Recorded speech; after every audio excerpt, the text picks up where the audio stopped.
Ho, ho, ho. Hello, Star Wars fans. Hey, there are just 37 days until Christmas 2020. And this morning, Disney Plus released the Lego Star Wars Holiday Special. And we're going to talk about that today. I watched it this morning. I enjoyed it quite a bit. My first reaction is that it is a solid Lego movie. It is set within the Star Wars universe. It does a nice job of tying in all kinds of Star Wars nerdy stuff and telling a relatively decent story. And we'll go through those story points today. Just a little bit of a heads up warning on that is that we'll probably be bridging the territory into spoilers. So if you haven't seen the holiday special and not getting spoilers ahead of time is important to you, please come back, catch this afterwards, and we'll cover that today. So, hey, Drew's Reviews. Welcome. Good to see you, Mike Porter. Good to have you here, Mike. Thanks for stopping. Mark Hamilton, I see you here. Lord Vito. Oh my goodness. Dale Erdman. I see we have got lots of folks here today. Jonathan Velasquez. Great. Now we've got this name here. I'm going to kill it. I would say Gregor's, but that is definitely a Slovakian or a Russian type spelling, and I just not going to be able to hit that there. So that's there. So Mike, you've seen it a couple of times. Fantastic. Dale, I guess I should have been watching it, but I have stuff to do. Oh, Santa does too. There's a couple of things I want to talk about. Hey, my friend, Magic Maker from Reimagining Star Wars. Welcome. Thanks for stopping in. There's a couple of things I want to talk about just ahead of time. It has to do with the Santa stuff. So there have been a few things that, Reefer Man Reviews. And thanks for the reminder. Yes, Drew's Reviews. Happy birthday. Santa wishes you a happy birthday. I hope that this 2020 finds you doing well and that you have a fantastic day today. Happy birthday. Thanks for being here. And again, please excuse me if I don't pronounce this phonetically correctly, but I think it's more like a Gregor's, and we'll go with Gregor's unless you give us something just a little bit different there. So thanks so much. So just on the Santa Claus front, you guys have been following up with me here on the Jingle Ring, and just a little bit of a preview to give you all today. We do have the background that you will see when you visit Santa using Jingle Ring. And Gregory, thank you very much. Gregory, thank you. Good to have you here. Will Morgan, good morning. Thanks for being here. I want to show you guys what the Jingle Ring background is going to look like. So we got this when children visit with Santa Claus at the North Pole this season using Jingle Ring. This is the background you will see. And of course, Santa will be in more attire. This is just a sweatsuit jacket that I wear, but we'll be having more of a full Santa Claus with the hat and the gloves and all of that. Cap, good to have you here. Good to see you. Pulazinda, thanks for stopping. So this is the Jingle Ring background. If you guys want to have a virtual visit with Santa this season, then Jingle Ring has some affordable options there. And I'll be doing those primarily in the evenings, weekends. And I just got some terrible news. I've been Santa at Cabela's in Columbus, Ohio. And that Cabela's just announced. So I've been doing that. The last 2 weekends, I was in the store visiting with families, and have to wear the mask as we walk through the store. And then they put me behind a plexiglass wall, and that wall is in the middle of a bench. And so then the children come up in front, and they sit on that that bench, and there's a wall between, and then Santa's on the other side, and there's no contact with Santa whatsoever. And we've taken pictures. They've done a fantastic job. You can barely tell that the wall is there. In many pictures, you can't even see it. It looks great. And but it just got news that Cabela's Bass Pro is now going to require Santa to wear the mask behind that screen, and that the families and children will have to wear the mask in front of the screen as well. So that is going to be less than ideal. I think it's going to take away even more from the experience. As it is, doing those visits in the store is really, really difficult to hear through the mask, through the glass, through the other mask, right? As the kids are talking to Santa, they really have to speak up, and I can hear barely anything. And that's when they take their mask off. But when they put the mask on, it's going to be pretty much impossible to hear. So I'm going to focus on this jingle ring for visiting with families this year, and that will be a lot of fun to do. The background here is animated. There's a lot of stuff going on, and I think it's a nice environment for families to have. And then this is just my own background that I keep for like these discussions that we have with Star Wars. So I want to get, we should not be afraid of our neighbors, especially Santa. Yeah, I'm all about being respectful of this virus. And I understand that it is very serious. My brother and my nephew have both spent time in ICU from catching this virus and the effects of it. Both of them contracted or developed pneumonia, and the pneumonia became bad enough for them to be admitted into ICU as a result of contracting this virus. Now, their other family members caught it as well. So, look, I'm very, very sensitive that the precautions need to be taken, and I understand that that's for some families.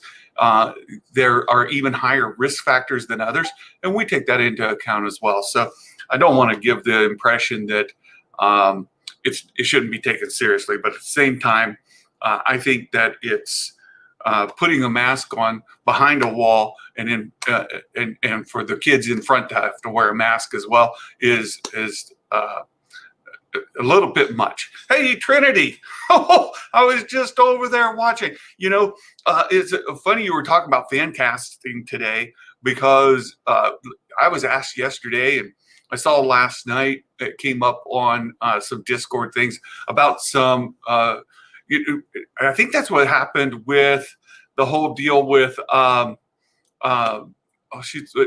real name's Mercedes.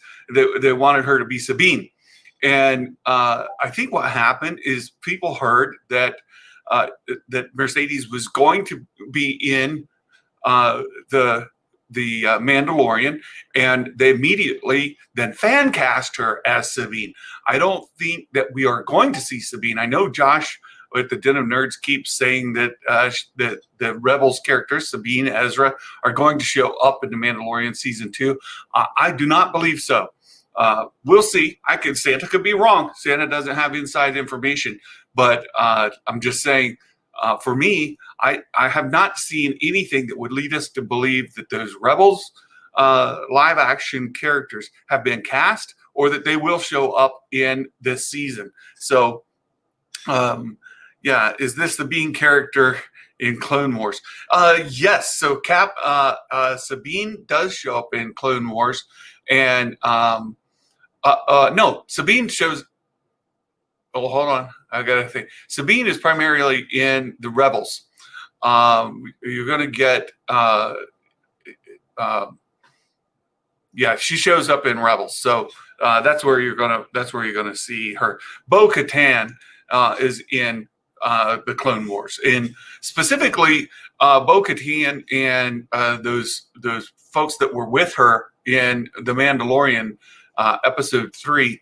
Season 2, episode 3, chapter 11. Those were in season 7 of the Clone Wars animated series. And that's where I got a lot of my prediction that that's what was going to show up. We were going to get Bo-Katan, and we were going to get the Night Owls.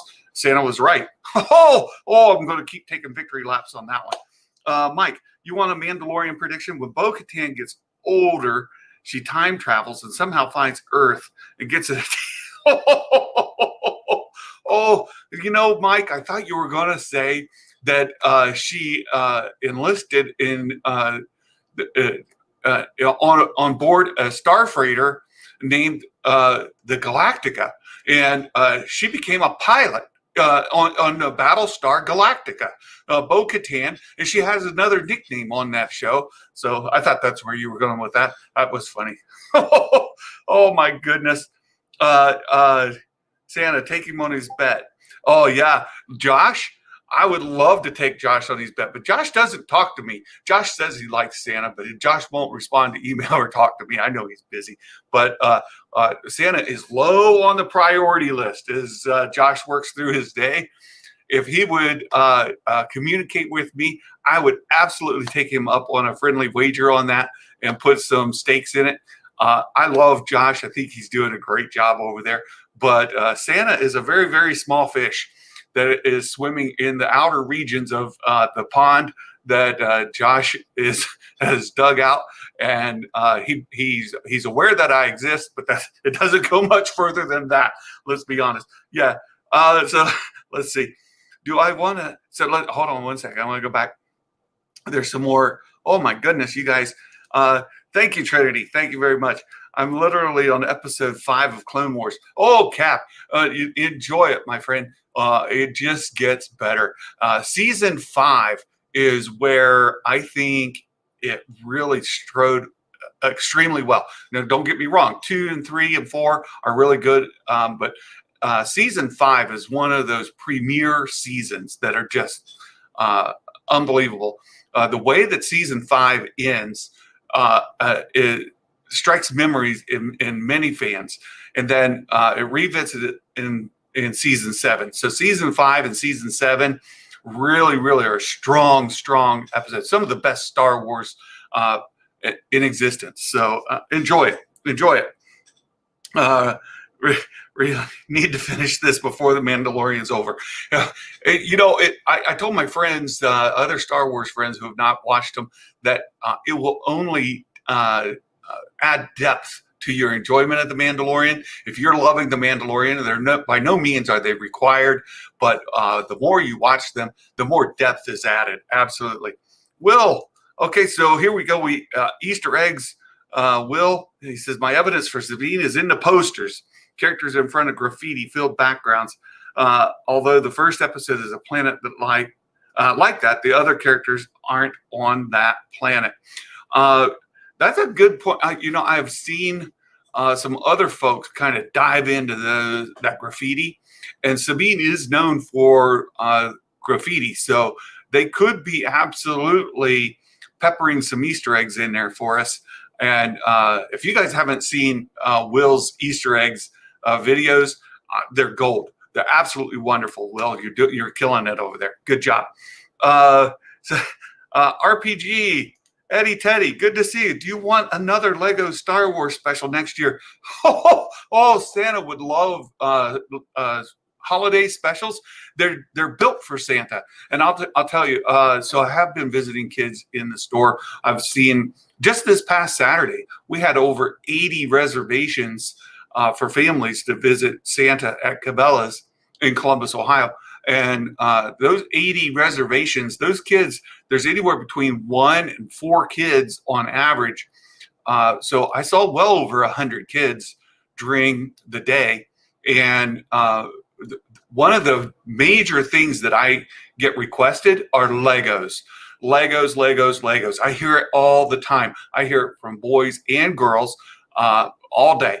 We've got a lot of requests for the Nintendo Switch. That was probably the #1 requested item, Nintendo Switch. And then second to that are Legos. Legos of various kinds. And then we got requests for the standard stuff, Barbies, LOL dolls for the girls. A couple of boys asked for Baby Yodas. So that shows that they're starting to get involved with The Mandalorian, and I'm very pleased with it. But yes, I would absolutely love to see Lego Star Wars Special, and I would love to see merchandise come out of it. So I know that, and we'll talk about it as we come through the review of this episode. But there's definitely some merchandise that could come out of this. I'm told to watch in chronological order. Not sure what order that is. So Cap, if you go and look up, just Google it. There is a really good order out there. And since you bring it up, I'll go ahead and see if I can bring it up here so you can see. I have it stored in my Google Drive, and I can send this in the link. You guys can see the Clone Wars as it shows in chronological order, as well as some of my and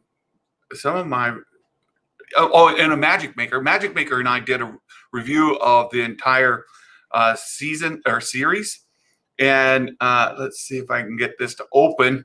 I may be buffering for you guys.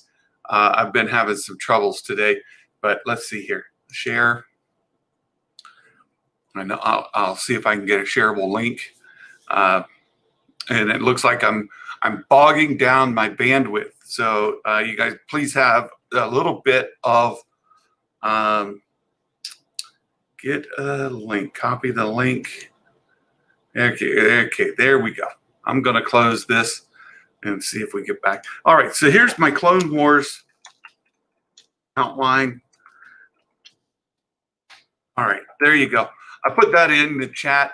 If you guys want to see the chronological order, it's on that tab. And each season in there, a Magic Maker and I went through, and I just put some notes in there as we were talking about it. So there you go.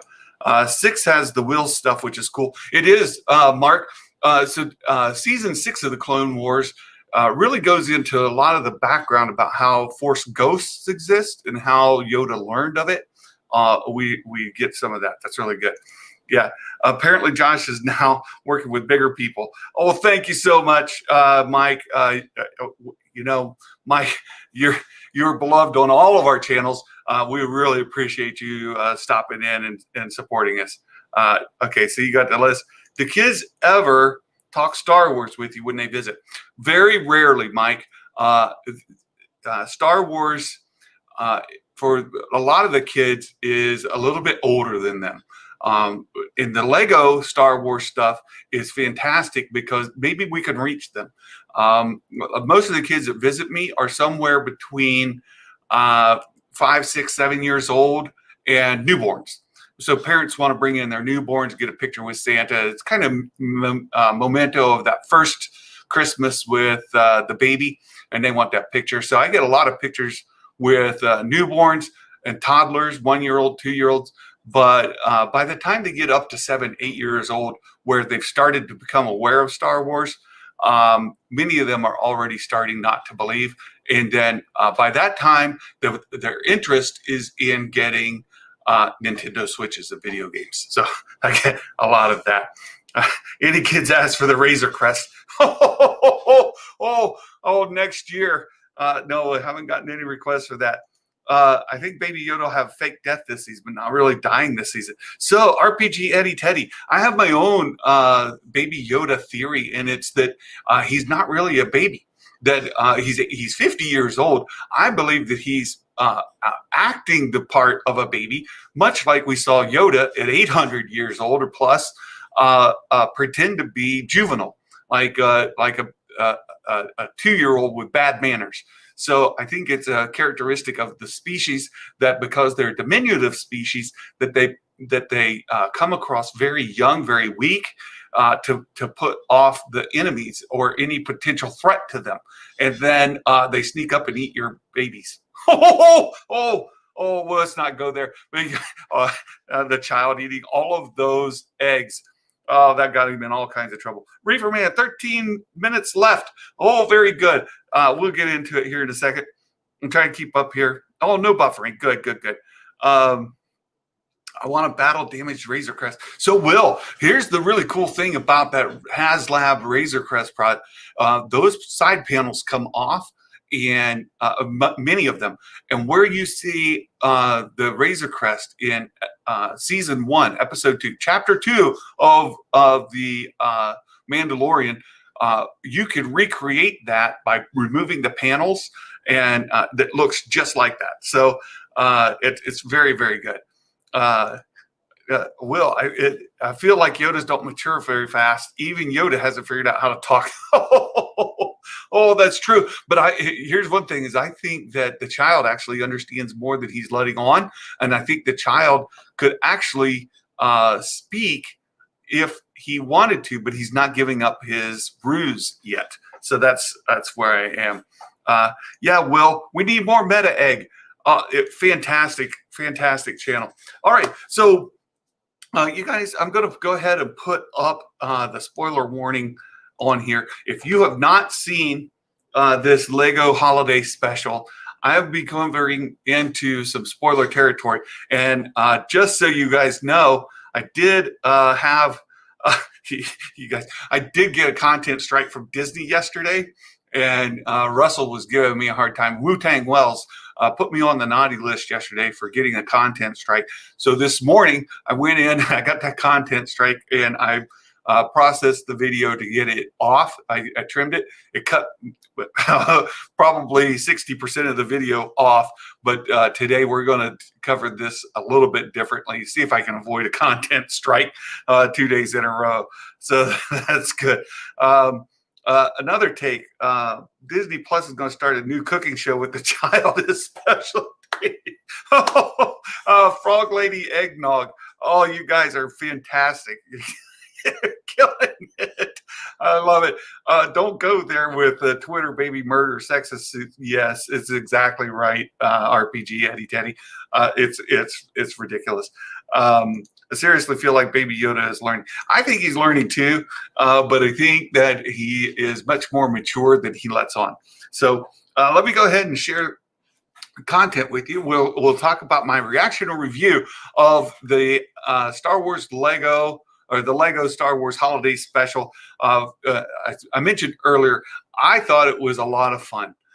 It's certainly not the best Lego movie that exists out there, but I will say that it is a very good Lego movie. It has a lot of great Star Wars nerdy kind of content in it. For folks that want to try to tie it into canon, you're best if you don't try to do that. And if you just can enjoy it for what it is. Don't let the political nonsense out there come in as it regards to Rey maybe being a Mary Sue, or the sequel trilogy, not liking that, or Luke's character, none of that. But if you can just watch a Lego movie for Star Wars nerdy content, you can really, really enjoy this movie. It's really good. So there's, daggone it. So Second Street Marvel. I do want to give Mike Porter get some credit. He gave my attention yesterday to, or this morning I came out. There is a new Christmas music by Megan Trainor. Megan Trainor's fine. I like her a lot. And but I'm going to let just a little bit of this play, because as you mentioned, you can get in trouble. I was going to reach out and see if I can get license to play it as an intro to my show, because I think Mike's absolutely right. This is fantastic. It would be a fantastic intro to a show, and maybe get a little animated intro made for my show. So let me just play about 30 seconds of this, maybe less, so you guys get a little bit of a sense.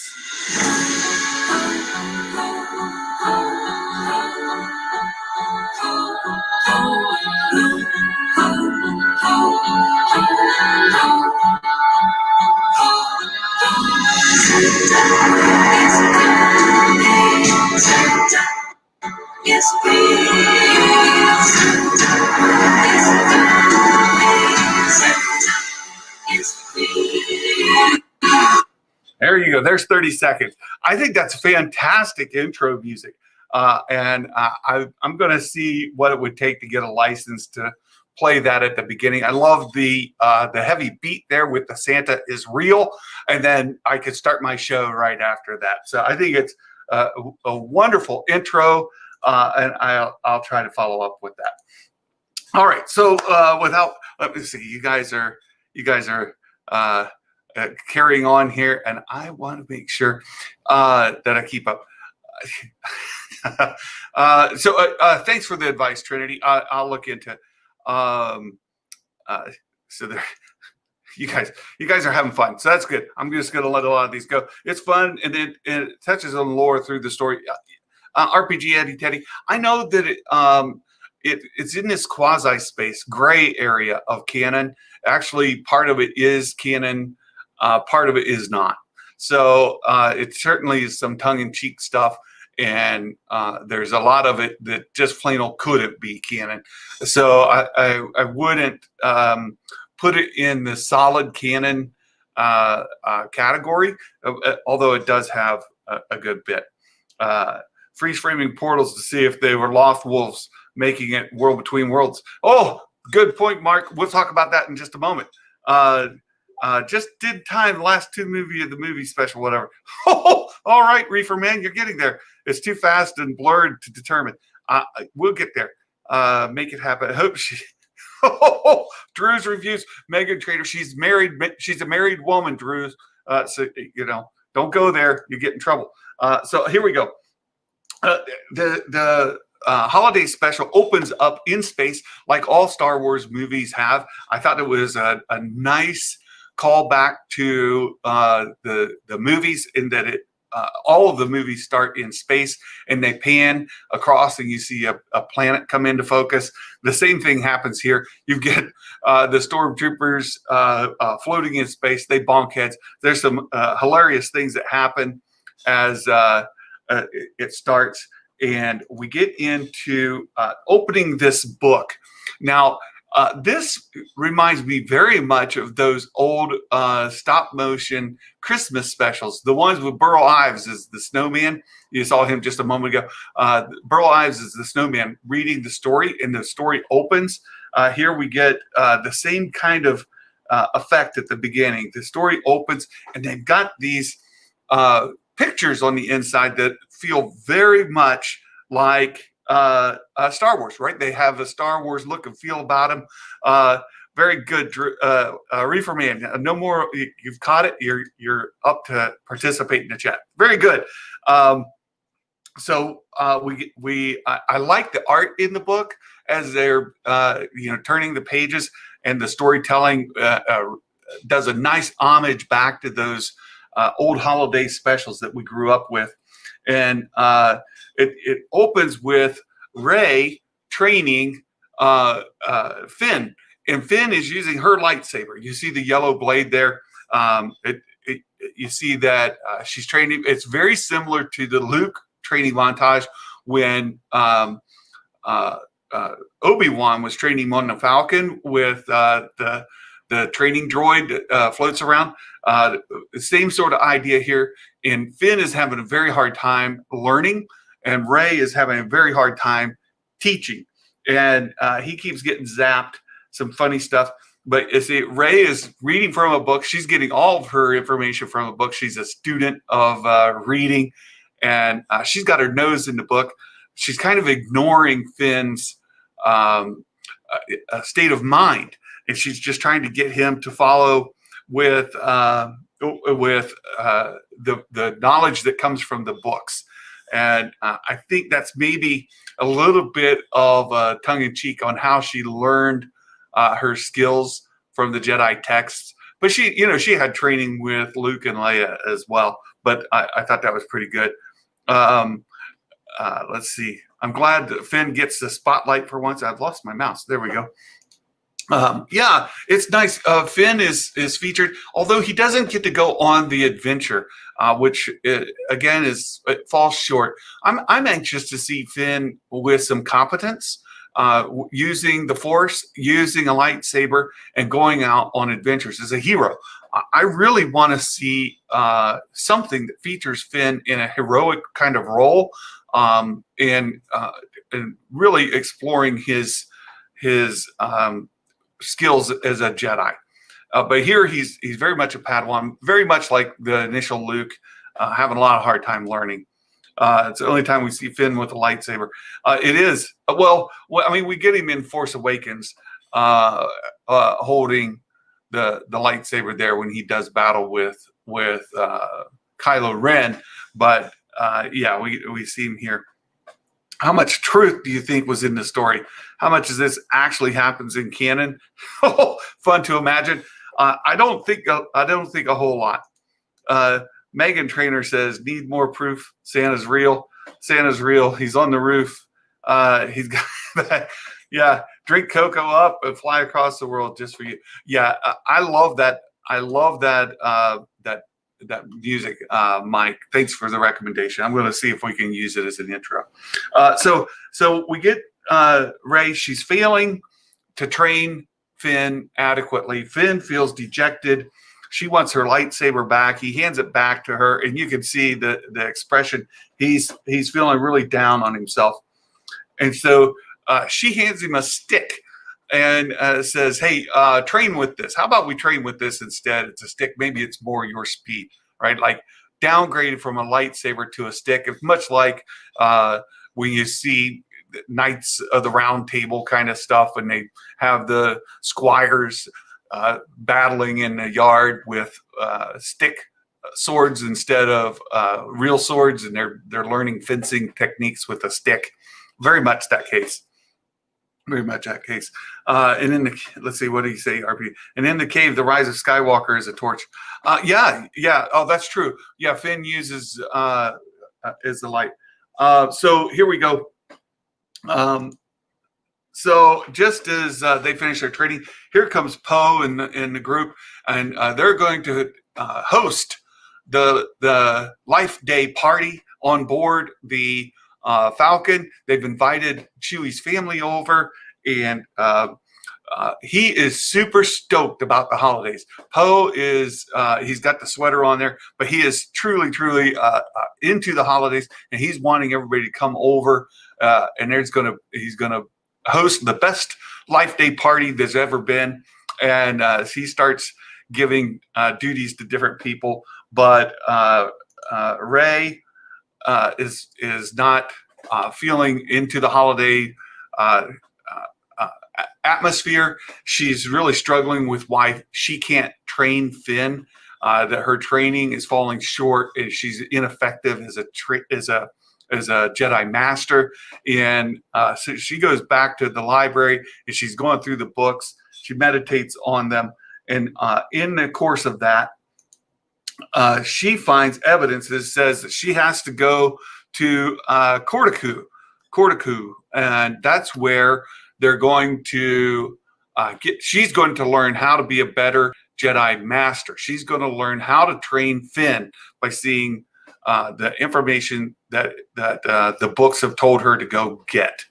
And so she kind of backs out of her duties, and off they go. They go to Cortaku, and she finds the Jedi Temple. Her and BB-8 go on this adventure together, and that's what I mentioned. It would have been nice to see Finn go on an adventure to be a hero. In this case, it doesn't happen. Again, Finn stays back, but Rey and BB-8 go out here, and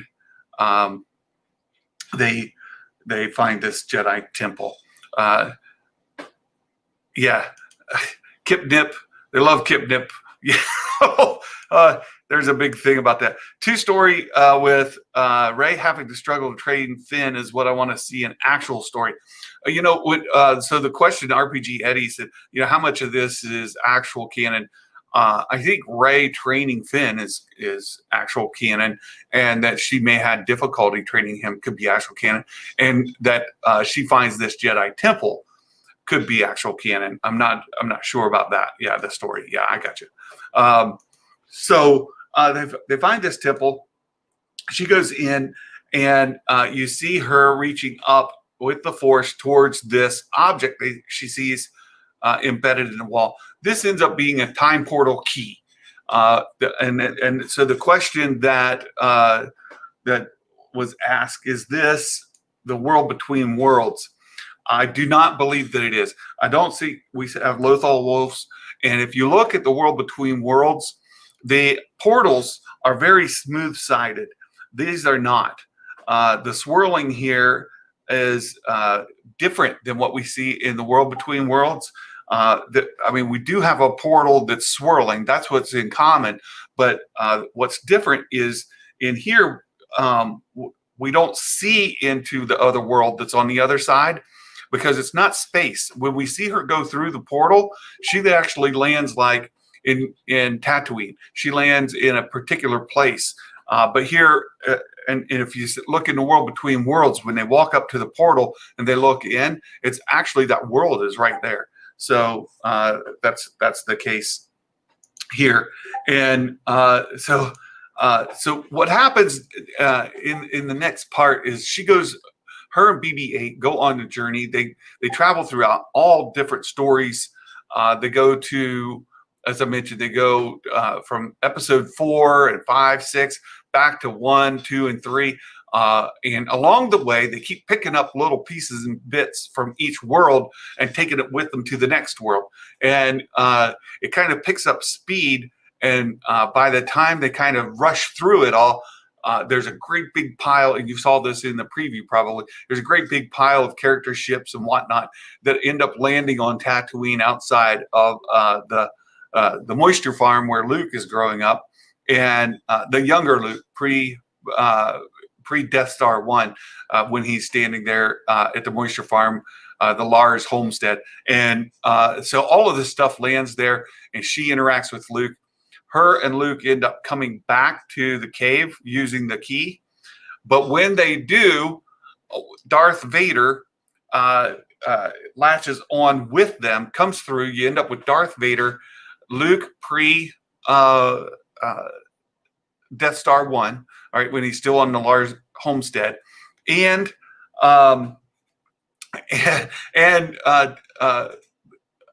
Rey and BB-8. They come through the portal and they're in the temple.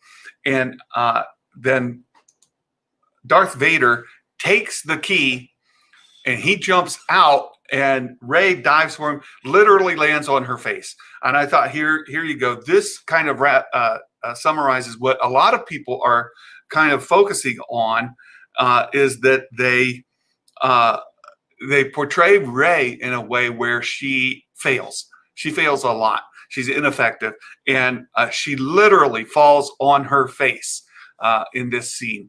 And Darth Vader takes the key, and he leaves with the key, leaving her, BB-8, and younger Luke in the Jedi Temple together.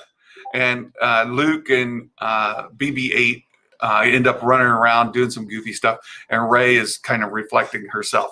So she's sitting talking about how bad she is.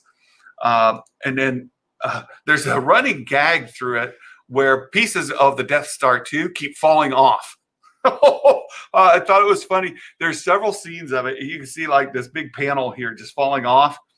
And they kind of flop down and fall off the bottom of the screen. It's hilarious, and it's a running gag. Different parts fall out in each kind of a transition scene. Every time we go back, another part falls off.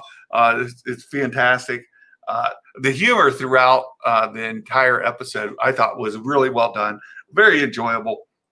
But here we see Darth Vader comes back. He's got the key, and Palpatine's on his chair doing circles one way or another in his chair because it rotates.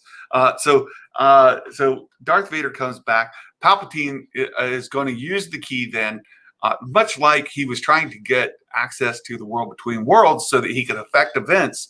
And so Darth Vader, Palpatine end up going into the future, and they join with Kylo Ren. And there's some fantastic scenes with Kylo without his shirt on, and some jokes ensue from there. It's a lot of fun. and they just uh, Palpatine treats Vader like a dog. At one time, he says, "Go fetch," like even like he's a dog, and that he's using Kylo um, as his understudy at this point, and it was very funny. Look, it's is there a good bit of disrespect given to Vader? And this is where people just need to calm down a little bit, because if Vader wouldn't be treated like that, Kylo Ren's not better than Vader. All of this kind of nonsense. Look, it's Lego Star Wars. It's not nonsense as far as like canon is concerned. I think we would all agree Anakin and Darth Vader are far superior in strength and significance than Kylo Ren. But in here, Kylo, Palpatine learns that Vader yeeted him off into the core, and so he wants to get rid of Vader, and he wants to use Kylo instead. So it was just fun, and they kept going through there. They go on their own little quest and end up going different places. Eventually, Rey and the Lukes, she comes back with two Lukes. She comes back with the pre. The Moisture Farmer Luke, as well as the Return of the Jedi Luke, and that's because Vader went and got Return of the Jedi Luke, brings him back just like he did in Return of the Jedi. He brings him into Palpatine's throne room, just the same, and even Kylo says, don't think that's a good idea. That's exactly what led to you getting yeeted off of there before. And so, and then Rey finds out that she can actually create that portal, the time portal, herself without the key. And so she's in that Jedi temple, and she uses the Force to bring about a bunch of crystals. And here's a good scene. It shows where Yoda is teaching her that failure, much like he did with Luke in Last Jedi. Failure is the Jedi Master's greatest teacher. And he shows her that she had missed that Yoda and Luke, Jedi Master and student, were because, and here you get Qui-Gon and Obi-Wan. Here you get Obi-Wan and Luke, and here you get Rey and Luke. So he says, look, the thing that made them effective is the work they did together, not the work that they did apart from one another. And so she figures out that she can use the kyber crystals that are in the Jedi temple, and she creates a ring of the kyber crystals that start rotating, and it creates this portal, and that's how she ends up then joining in the battle. And the battle ensues. You get Rey battling Darth Vader quite a bit. You get Luke battling Kylo. You get the other Luke battling Vader. And there's you mentioned, I saw a couple things here. The best Star Wars Santa. Well, of course, only Star Wars Santa. Well, thank you, RPG Eddie Teddy. Very good. Andrew and Will, thanks. This is great. Chuckled quite a bit, laughed out loud once or twice. Very good. Watch it again 2 or 3 times. Can't wait for son to get to watch it. Yeah, I'll definitely watch it again. I'll watch it with my daughter when she comes home from college during the holidays. But so there's scenes in here that are fantastic, and this is one of them. I screenshotted. So Vader had bought Palpatine, a greatest emperor, and Palpatine kind of sloughed it off. And shock scene happens when Vader's getting ready to yeet the Emperor down into the Death Star 2.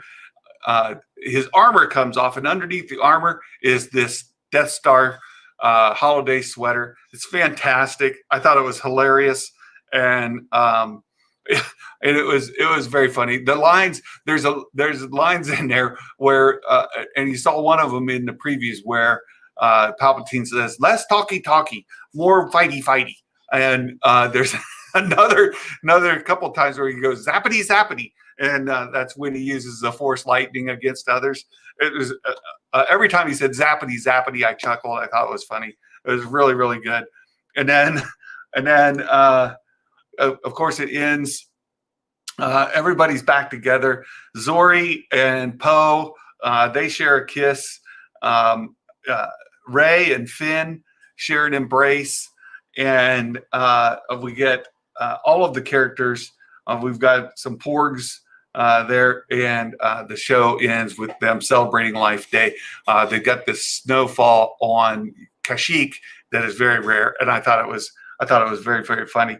And it ends with the Burl Ives reference. You get Yoda wearing the Burl Ives hat and vest, reading from the book, just as Burl Ives did. And I brought that up here. That's what we're familiar with, the hat and vest.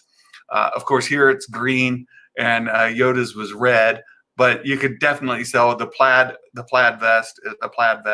So it was great. I really enjoyed the show a lot, and it will be a fun one. And I think that we can just enjoy it for what it is and not get super caught into the drama that exists around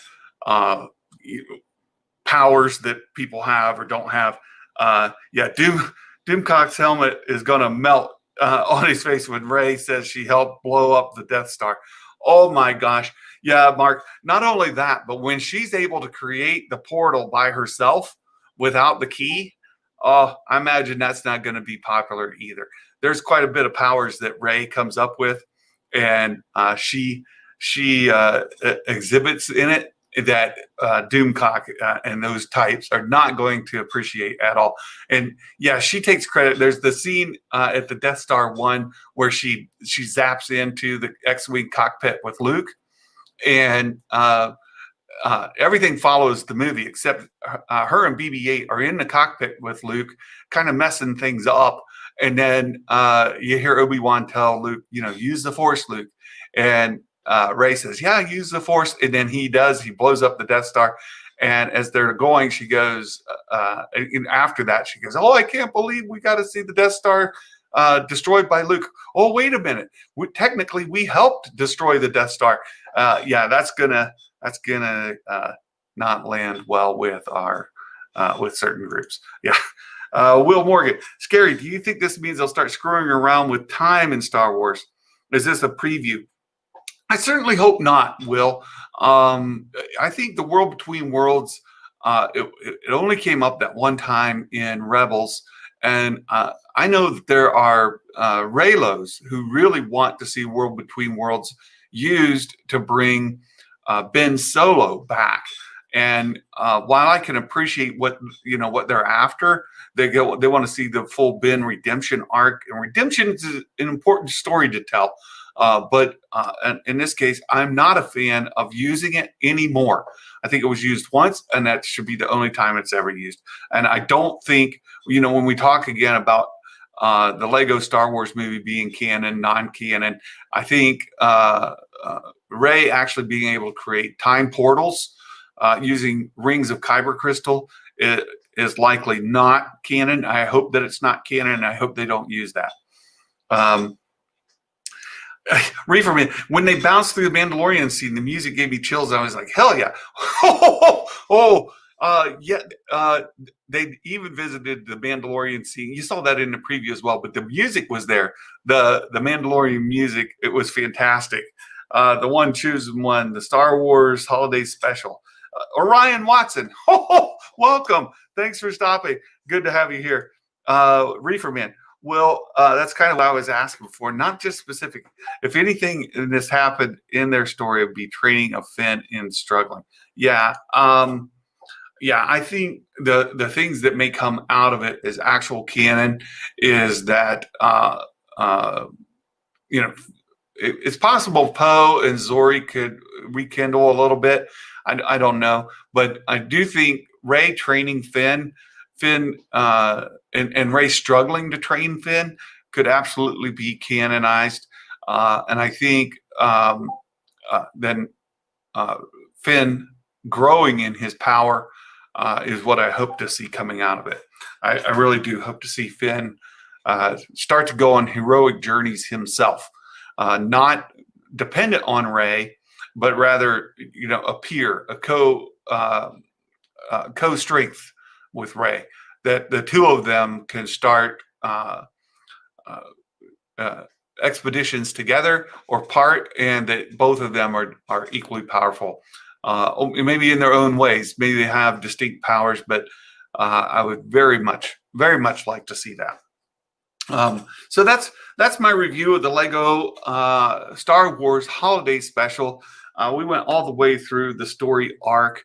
I enjoyed it. The overall story is that we get strength from our friendships, and the things that what made Rey successful, and what she shared with Finn at the end was that she needed him, and that they needed each other. That the friendships are what makes them more powerful. And so I think just for kids to get that message, and to be more aware of others' feelings and how we might affect those. I saw last night on Nerd Theory that they were talking about kids not learning the lesson. They're too sheltered, and but kids can be very harsh, and they can hurt one another unintentionally. And I think it is a good lesson to learn that we'd be more aware of each other's feelings. I raised two girls, and girls are emotional terrorists. Teenage girls, emotional terrorists. And there you go, a magic maker. You're still on here. You've got some preteen. You've got a preteen daughter, and who will be coming up into her teens. And I've absolutely seen these preteen and teenage girls do battle in emotional ways with one another that are devastating. I've had my girls come home absolutely broken because of what some other girl at school did or didn't. Like, they'll have a party and didn't invite them, but they thought they were friends. Now they don't think they're friends. Oh my goodness, it's just a huge mess. So the message that they get from this Star Wars holiday special is to be more aware of the feelings of others. Will, look, I got to see if I'm the only one. Although I'm not a complete fan of the sequel, does anyone else get excited about seeing more of these characters? Part of me feels it's potential for Disney to figure out what's wrong and adjust. So, Will, I do think there were some meta narratives in here, and I brought up the one of Rey falling flat on her face. I think that meta narrative says that Disney is aware of what they did wrong. And I've mentioned in a couple others, if you watch the gallery on the making of Mandalorian season 1, and you see that those were planned, the story itself was planned out very thoroughly in much detail.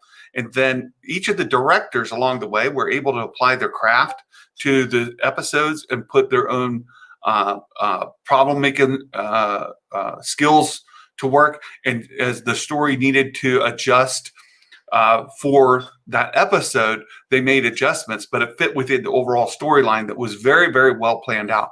And we also saw that with the new novels that are coming out, right? That Project Luminous, that they did extensive planning of those stories before the first books or comics were ever written. And I think that they have learned that. And I think that going forward, they're absolutely going to build on that. And I am very much looking forward to seeing these sequel characters continue. And we've already seen where, like, John Boyega has walked back some of his statements about not being used on Disney Plus. And I think that that will absolutely, Santa looking to get canceled. No. Mike, usually the wife and I give the turkey his due, but because of 2020, we have been playing Christmas music. The rules are out the window. Well, very good, Mike. And I saw an article that said that small turkeys are more in demand this year because it'll be smaller get-togethers. Safali, hey, welcome. Welcome. Thanks for joining. I think there's substantial audience for the sequel characters. Give it a few years. I absolutely agree.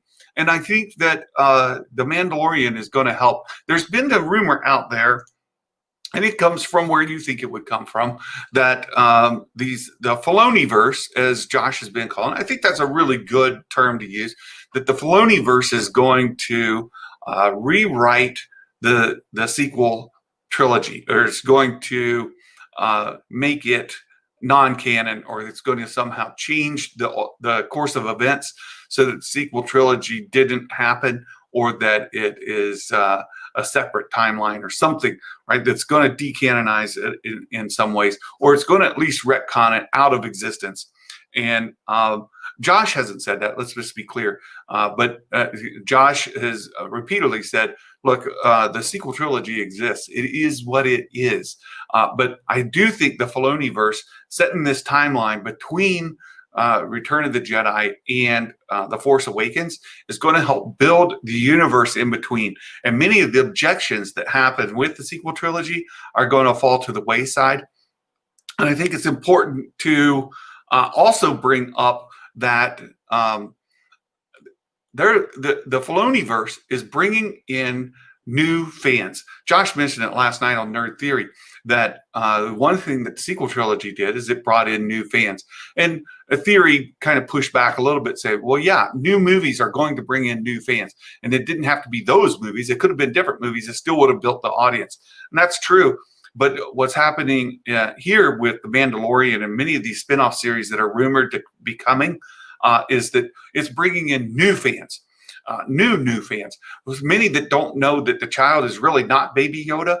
I saw a thread on that where people still think that the child is Yoda before he grew up, but that's completely out of the timeline. That's because they're not into the timeline. They don't understand it. They see the child and it looks like Yoda. That's Baby Yoda, and that is literally Yoda as a baby, but that's not true. And so those people aren't as tied into the lore or into the universe, but they're coming into the fandom. And with those people, the acceptance of the sequel trilogy as it stands is going to be much, much higher. Those movies are more attractive to normies or casual folks than they are to many of the more diehard community. And I think that that's exactly what's going to happen. We're going to see the fandom build around it, and the sequels are just going to be accepted, and it's going to move on. And then we can start to get some of these, some content that happens afterward. And if we let enough time pass where John Boyega ages, Daisy Ridley ages, then there could be a time jump after Rise. And we could see John portray Finn, who is fully Jedi at that point. And that's really what I would love to see. Mark, I want them to give the sequel trilogy 10-year hiatus between a return. You might get that. Maybe not quite 10 years, though. We'll see. Especially with what the virus has done and what it's done to theaters and plans for movies. You might get them a lot sooner than that. Hopefully with the added context, filling out the plot holes. Well, just the universe as a whole, right, Mark? Like the sequel trilogy universe needs to be built out more, because there's a lot of, I don't know if I necessarily call them plot holes. It's just lack of information about what that universe is. But yeah, I absolutely think that the Filoniverse is going to help do that, as well as the novels and other things. Have Frog Lady and Dr. Mandible in season 1's evidence of planning season ahead. There you go, Will, with your Easter eggs. Right. These guys are deep into it.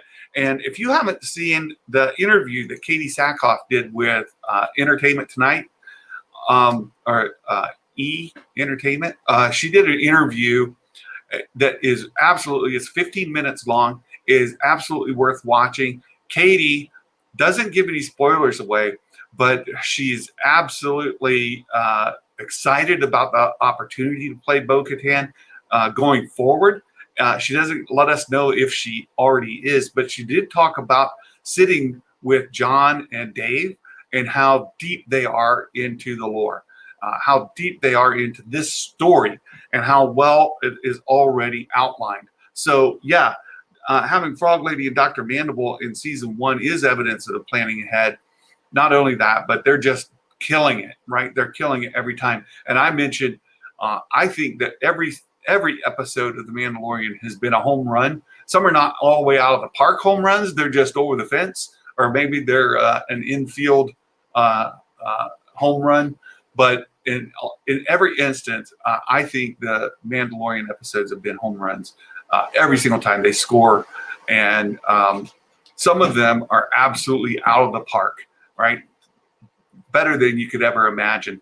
And for the folks that have been kind of down on Star Wars, that they're having a hard time remaining down, they pick up on these small threads and they'll start trying to pick away at those threads to unravel them, but they find out that it doesn't really carry much and that they can't unravel too far.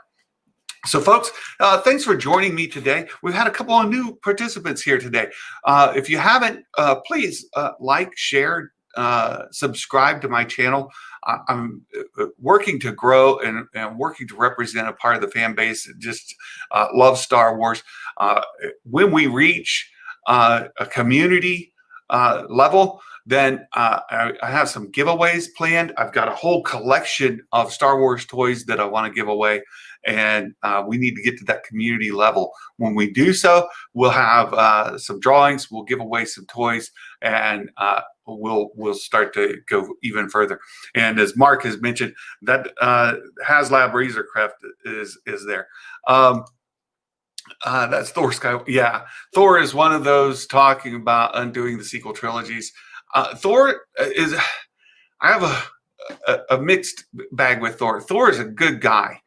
He's truly a fan of Star Wars, and he's not trying to tear apart the fandom, but I think he's fallen into the trap of negativity, and every loose thread looks like something needs to be picked apart, and it takes a negative angle on it, and he needs to, I'm hoping that he can fall back into the enjoyment, just pure enjoyment, without these threads. Thanks, Will. I appreciate it.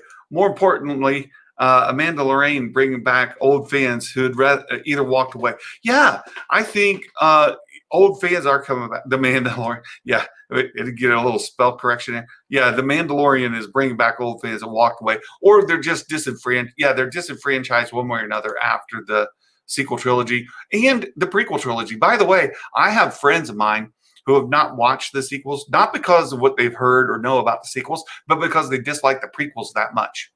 The prequels took them out of Star Wars, and they've never come back. But the Mandalorian is starting to do that. That's absolutely right. Will, there's a danger. We'll get there in just a second. Just time for your appointment. Very good. Great review. Thanks. I'm jealous. I love your screen name there. Thanks for joining us. Excited to see what's coming with Star Wars. Yeah. So, Will, you're concerned. They seem to be breaking the storylines. Boba, Bo-Katan, make it back and forth. How many times can you visit Tatooine? Yeah, Tatooine is a core planet that is more central than even Coruscant. Right. Here's my question. Whatever happened to going back to Amidala's hometown, right? What happened to going back to, oh shoot, why did I just lose its name? We have never seen them go back after the prequels, especially. We did see a little bit of a flashback in some of the others. I think in Rise at the end, we see a little bit of a flash, but they never go back. Why not? I'm really curious about that. So, all right. With that, I'm going to go ahead and cut it here. You guys have a fantastic day. I cannot stream tomorrow. I've got conflicts throughout the day. But Thursday, join us. Again, the channel announcement, a Magic Maker from Reimagining Star Wars and I are partnering together on my channel every week. Thursday, we'll be doing a joint show together. And while The Mandalorian is going on, we're going to be talking about our predictions for the next chapter. So please join us Thursday. We'll be talking about Chapter 12 and our predictions, and giving each other different perspectives that I think is really, really good. A lot of younger Star Wars fans forgot the fan base fracture. Yes, exactly. So, all right. with that, you guys take care. We'll see you Thursday. And until then, God bless and ho, ho, ho, Merry Christmas, everybody. Bye-bye.